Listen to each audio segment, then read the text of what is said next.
जब सरकार गरीब के साथ खड़ी हो तो हर सुबह में जगती है एक नई उम्मीद, एक नया भरोसा। हमने गरीबों के उत्थान के लिए न केवल योजनाएं चलाई बल्कि यह भी सुनिश्चित किया है कि वे धरातल पर उतरें। अब गरीब परिवारों को अपनी बेटियों की शादी की चिंता नहीं करनी पड़ती है। उन्हें मुख्यमंत्री विवाह सगन योजना के तहत 71,000 रुपए तक सुगन राशि दी जा रही है। गरीब महिलाओं को रसोई के धुएं और महंगाई से राहत देने के लिए हम हर महीने केवल 500 रुपए में गैस सिलेंडर दे रहे हैं।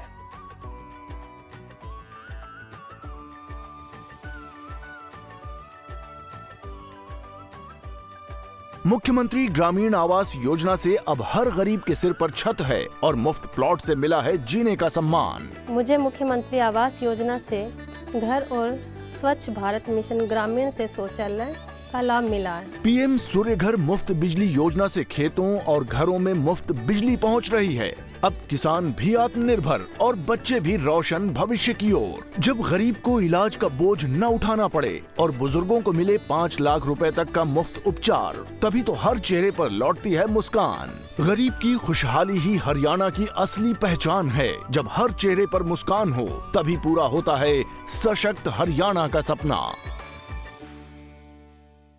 साथियों, उस समय आश्चर्यचकित अमेरिका ने कहा था कि जिस राष्ट्र में ऐसे प्रतिभावान, ऐसे प्रतिभाशाली विद्वान हैं तो वहां पर पश्चिम से मिशनरी के प्रचारकों को भेजा जाना मूर्खता है। ऐसे महान व्यक्तित्व इस भारत मां के वो लाल हुए हैं।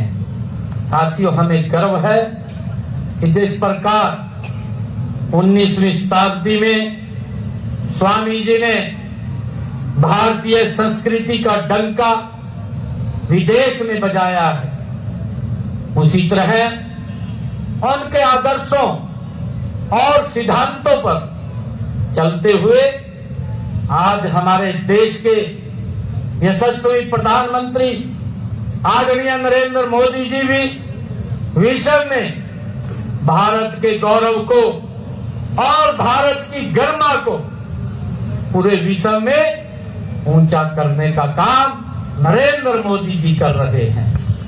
साथियों, स्वामी विवेकानंद जी युवाओं को राष्ट्र की सबसे बड़ी शक्ति मानते थे, इसलिए उनके जन्म दिवस को राष्ट्रीय युवा दिवस के रूप में मनाया जाता है।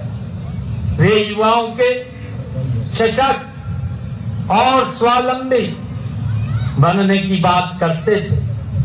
स्वामी विवेकानंद जी कहते थे कि युवाओं को ऐसी शिक्षा की आवश्यकता है जिससे चरित्र का निर्माण हो, मानसिक बल में समृद्धि हो और बुद्धि का विकास हो, अपने पैरों पर खड़ा होकर के राष्ट्र सेवा का माध्यम बने।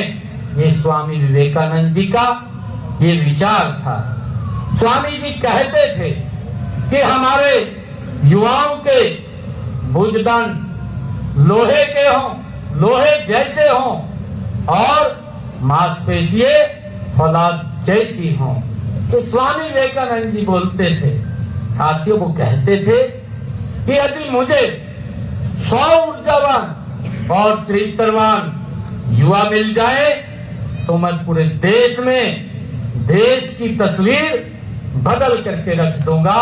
ये स्वामी विवेकानंद जी ये बोलते थे और इस तरह उन्होंने युवा शक्ति पर अपार भरोसा था। ऐसे ही युवाओं ने उनके प्रेरणा लेकर भारत को गुलामी की जंजीरों से, गुलामी की बेड़ियों से मुक्त करने का काम हमारे हजारों युवाओं ने किया है। साथियों, आज भी हमारे युवाओं में अपार ऊर्जा है। इन्हीं युवाओं के बारे में देश के यशस्वी प्रधानमंत्री आदरणीय नरेंद्र मोदी जी ने कहा है उन्होंने कहा है कि अगर देश को आत्मनिर्भर और विकसित बनाना है तो उसकी सबसे बड़ी ताकत उसकी युवा शक्ति को सक्षम बनाना है। ये प्रधानमंत्री जी ने कहा है। साथियों, इसी युवा शक्ति को सही दिशा देने के लिए हम युवाओं को खेल, शिक्षा, कौशल रोजगार के माध्यम से सशक्त बनाने का काम निरंतर हमारी सरकार कर रही है। साथियों, विकसित हरियाणा, विकसित भारत के संकल्प के साथ साथ हम गांव-गांव तक शिक्षा, स्वास्थ्य और रोजगार के अवसर पहुंचाने का काम निरंतर हमारी सरकार कर रही है। साथियों, हमारी सरकार का तीसरा कार्यकाल है। मुझे खुशी है कि पिछले 2 कार्यकालों हमने पूरा प्रयास किया है कि युवाओं की प्रतिभा का सम्मान हो। साथियों, हमने युवाओं की नीति पर गति से काम किया है। मुझे खुशी है कि हमने बीते 1 साल में, जो ये 1 साल गया है, इस बीते 1 साल में हरियाणा प्रदेश के अंदर 34,000 युवाओं को बिना पर्ची, बिना खर्ची के रोजगार देने का काम हमने किया है। साथियों, अगर मैं पिछले 11 वर्ष की बात करूं तो पिछले 11 वर्षों में हमने हरियाणा प्रदेश में बिना पर्ची, बिना खर्ची के लगभग 2 लाख युवाओं को हरियाणा सरकार में रोजगार देने का काम ये हमारी सरकार ने किया है। युवाओं का स्वाभिमान बढ़ाने का काम ये हमारी सरकार ने किया है। साथियों, पारदर्शिता हमारी सरकार की कार्यप्रणाली का ये आधार है और सीईटी का सफलतापूर्वक आयोजन आप सब देखते हैं कि पहली बार हरियाणा प्रदेश के अंदर जो सीईटी का पेपर देने के लिए हमारा युवा गया, किसी को कोई दिक्कत नहीं आई।